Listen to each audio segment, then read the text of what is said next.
Hey everyone, we're going to keep reading Fish in a Tree. We're on chapter 7, No Grandpa's Here. I sit on my bed holding my copy of Alice in Wonderland. The shaky writing in the front of the book says, "For Allie, my wondrous girl, love Grandpa." The colors of the book are all bright even though the book is old. Inside, the pages are soft and the writing is bigger than in books now. But I still can't read it by myself. It's like having a gift that's locked in a glass box. I'm feeling heavy, but I always do on Saturday nights. The thought of another week of school does that. It's like knowing I have to pull a tire through a keyhole the next day. But I'll have a new teacher. A Mr. Daniels sounds like a grandfatherly type with pockets full of lollipops which would be nice. I'm hoping he'll spend a lot of time straightening his bow tie and telling us about the good old days and not giving us much work. But when I show up, I find that Mr. Daniels is no grandfather. He's younger than Mrs. Hall. He's wearing a dark jacket with a tie with colored circles on it.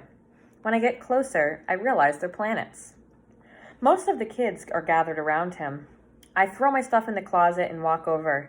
He says, "My very excellent mother just served us nachos," and claims it is an easy way to remember the planets in order from the sun. Albert, whose hair reminds me of a bird's nest, stands nearby. I feel bad for Pluto. I look over and my eyes are pulled to the bruises on his arms. Pluto was a planet all those years, and then someone just decided it wasn't anymore? Too small? Too far away? Orbit not right? I don't really think Pluto cares, Albert, I mumble. He sits in his chair and says, "Well, I do." I feel bad for him and want to ask him about the marks. He is big and clunky, but not fat. The kind of size where others would usually leave him alone. I pull out my chair and sit down. Okay, I tell myself. I'm going to do better. I'm going to work harder. That's all I need to do. I'm going to really concentrate this time, even though I know I've tried that and it doesn't work. Reading for me is like when I drop something and my fingers scramble to catch it, and just when I think I've got it, I don't. If trying to read helped, I'd be a genius. Mr. Daniels is in front of me. I hold my breath and lean back. He holds out his hand. "I'm Mr. Daniels. Nice to meet you," he says. Shay leans toward Jessica. I guess he doesn't know who he's talking to. As usual, most of her friends laugh. "Hey," Mr. Daniels says, turning to her. "That isn't cool. We don't do that in here," which wipes the smile off Shay's face. Then he turns back to me. "What's your name?" "Allie Nickerson," I answer, so softly that I can barely hear myself. "Well, are you going to shake my hand, Allie Nickerson?" he says. "I don't bite on Mondays." Great. Just what I need. A funny guy for a teacher. I take his hand, but only for a second.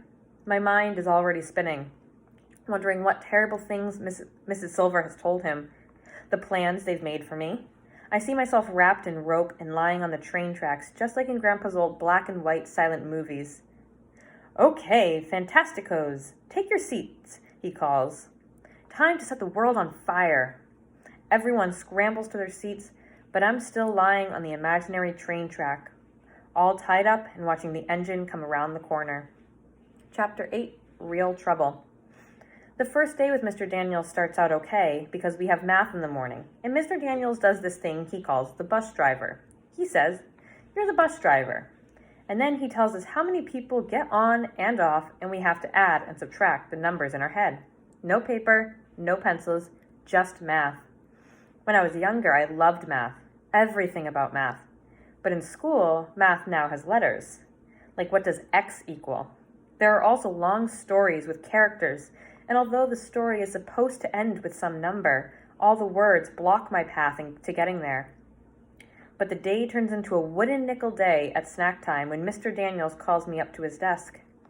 He holds the assignment that I did for Mrs. Hall, where we have to describe ourselves, the one with "Y" written all over it. My stomach flops over. "So I'm wondering what this means exactly. Can you tell me?" he asks. I shrug. "I'm wondering if you can write just one paragraph for me. Something about you. I'd love to learn something about you." I stay quiet. With teachers, if you stay quiet long enough, they start doing the talking for you, filling in the answers, and then you just have to nod. So I wait. But he waits too.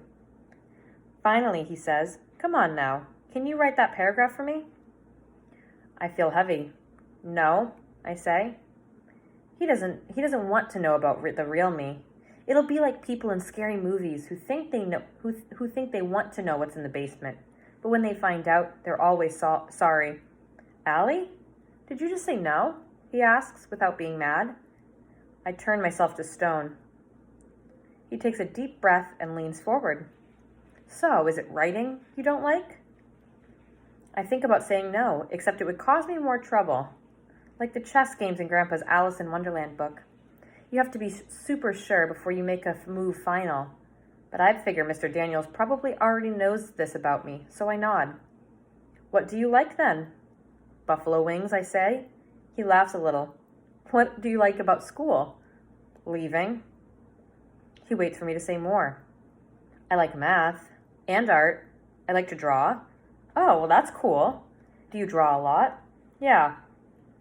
"So, do you find the writing difficult, or do you just not like to do it?" "It's easy," I lie. "It's just boring." "Well, maybe we can do some things to make it less boring for you, to excite you about writing. It's a great way to explore, be creative, ask questions." I point at my paper. "I asked lots of questions there." "Yes," he laughs. "I guess you did." He takes a deep breath.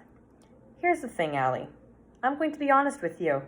I've talked with both Mrs. Hall and Mrs. Silver. I know that you spent a lot of time in the office in the past. You're good at getting sent to the office, but you can be good at the wrong things. I'm sorry, you can be too good at the wrong things." Uh-oh. I just want you to know that I'm going to try really hard not to send you to the office. If we have something to deal with, you and I will deal with it together." He winks. "What happens in room 206 stays in room 206. "What?" "So we won't involve Mrs. Silver anymore?" I'm sorry, this is him. "So we won't involve Mrs. Silver anymore, okay? I think she has enough to do around here." Oh no, did he just take away my get out of jail free card? "Also," he says, moving his head to look me in the eye, "I'm on your side, okay? I want to help you." So he wants to help me, huh? He has no idea what he's in for. Chapter 9, Bag Full of Nothing. Today we're supposed to bring in something that represents us and tell the class about it. I thought of a few things I could bring, like a can full of dirt or a bag full of nothing. Mr. Daniels asks for volunteers to go first. Shock of the century when Shay raises her hand. She gets up there with a picture of her horse Diamond. She goes on about how she loves him and goes riding several times a week, but how it's a lot of work to take care of him. She shows us her riding helmet and her fancy riding jacket too. I guess there really isn't anything that she doesn't have. Jessica brings a picture of Shay and talks about what good friends they are, which I think is funny since we're supposed to talk about ourselves. Oliver bounces to the front of the room. His feet are never on the floor at the same time. He takes out a light bulb. "I am the giver of light." "Really?" Mr. Daniels asks. "Well, my dad is. He sells lamps, and when I grow up, I'm going to be a salesman too. I'm going to sell hangers." "Hangers?" Mr. Daniels asks. "Yeah, because I was thinking that it should be something that everyone has. Because you'd want to sell stuff that most people need. Because if you sold stuff that nobody wanted, then you wouldn't sell anything, right? And everybody needs hangers." Mr. Daniels smiles and puts his hand on Oliver's shoulder. "Oliver, you are one clever boy. You know that?" I haven't been in this school that long, but I'm going to guess that Oliver hasn't heard that said much. He falls into his chair, which tips back, but he grabs his desk, rights himself, and cheers for his own victory. Albert gets up next. As always, he wears the shirt with Flint on it and his bruises. He reaches into a brown paper bag and pulls out a jar of clear liquid. He clears his throat. "This is a mixture of 2 parts hydrogen and 1 part oxygen molecules." "Will it explode?" yells Oliver. Albert does not answer. Instead, he unscrews the metal lid and drinks whatever it is. I'm silently freaked out, but Oliver goes nuts. "He drank it! Did you see that? He drank molecules! Gross!" "It's merely water," Albert reports. While Mr. Daniels speaks to Albert, Shay whispers to Jessica, "Water? Really? That's all he's got?" Shay has gotten even better at being mean. Ever since Mr. Daniels kept her in for recess for making fun of Oliver, she saves her comments for when Mr. Daniels is busy or talking to someone else.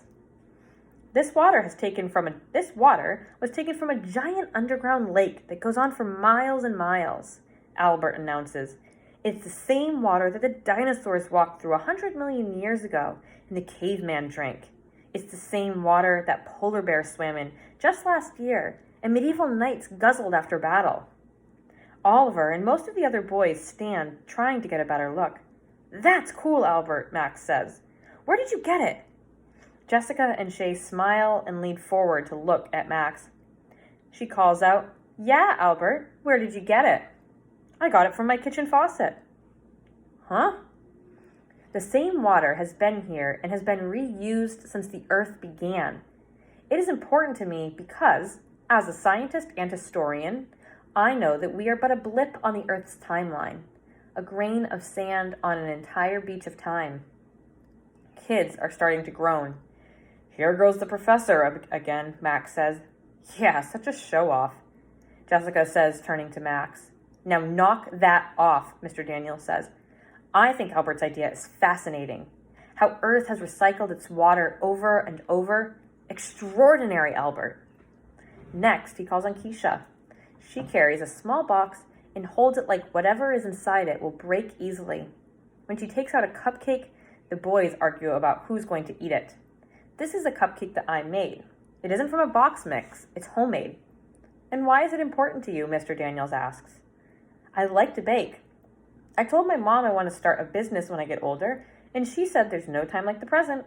So this is the first one I'll show to anyone outside my family." "My God," Shay whispers. She acts like she's the first to make a cupcake. It's not even decorated or anything. "Shay, please keep your comments constructive," Mr. Daniels says. "Yes, it is plain on the outside," Keisha says, half smiling, "but it's the inside that matters." Keisha takes a knife out of her pocket and cuts the cupcake in half to show us the inside.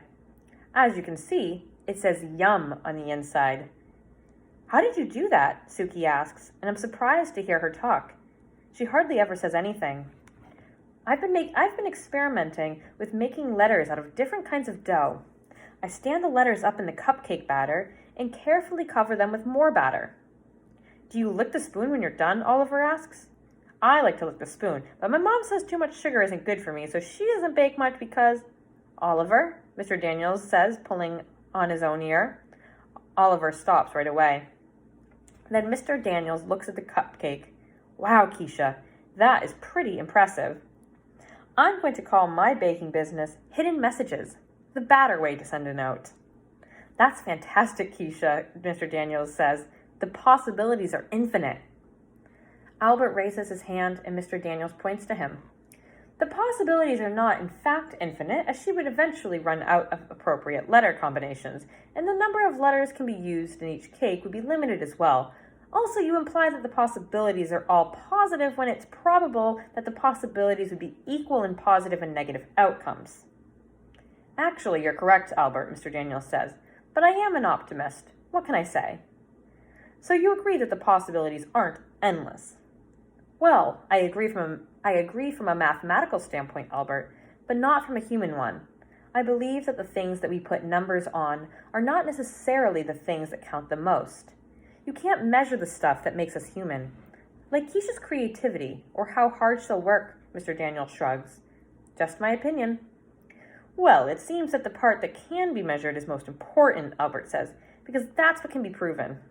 "Well, my fine young fellow, I think we'll have to agree to disagree," Mr. Daniels says, walking by Albert and patting his shoulder.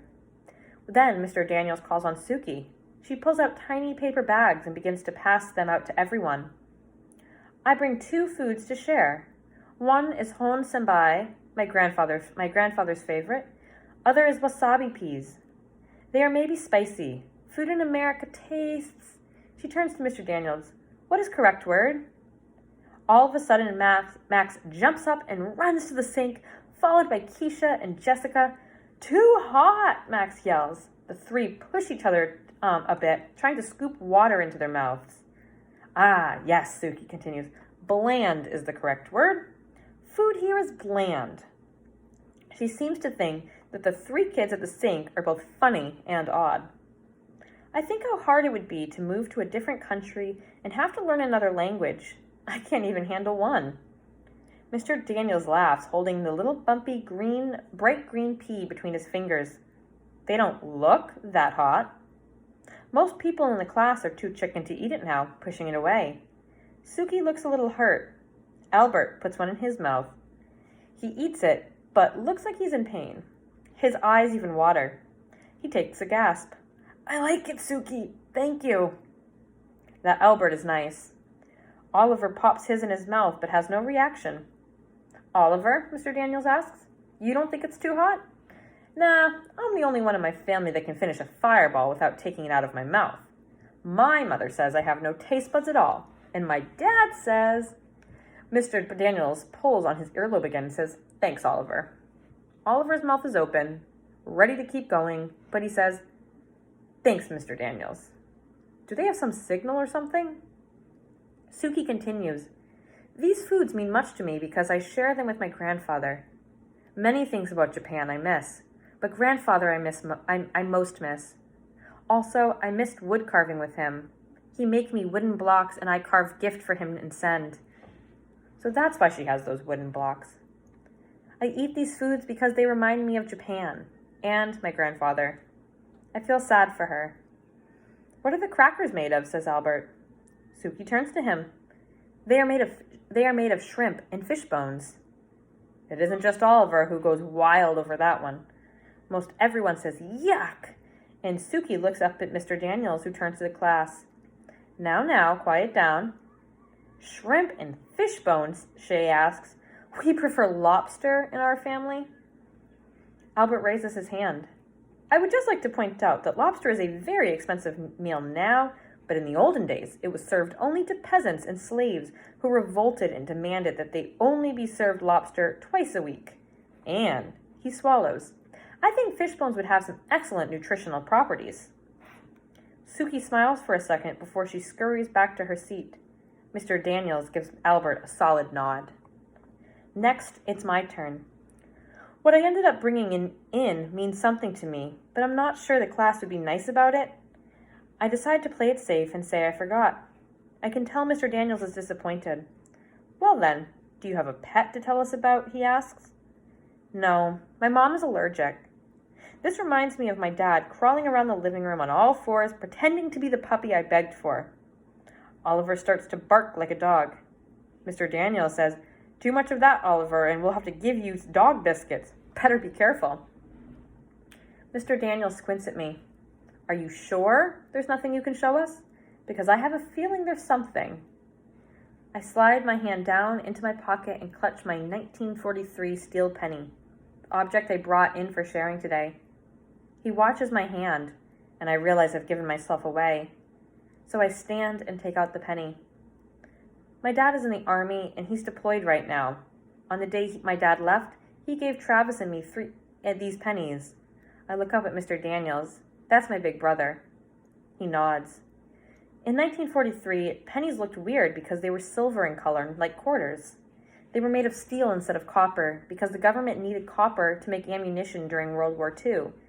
Then in 1944, pennies went back to the usual red copper color. Anyway, I think it's cool. I do too, Mr. Daniels says, and I think it's even more cool that you told us about it. As I walk back to my seat, I think of how when Dad left, he said that when we were to look at the steel pennies, we need to remember that we are unique too, and also that things will go back to normal for us, that he'll be home before we know it. I really miss him. Mr. Daniels gives Oliver a thumbs up, and I think how cool it is that they have the ear-pulling signal. That way, he doesn't have to tell Oliver that he's doing something wrong in front of everyone. I know what that feels like, and I'm happy that Mr. Daniels cares so much. Most teachers seem to like their students to be all the same, perfect and quiet. Mr. Daniels actually seems to like that we're different. we will stop there, and I will see you guys later, okay? Bye.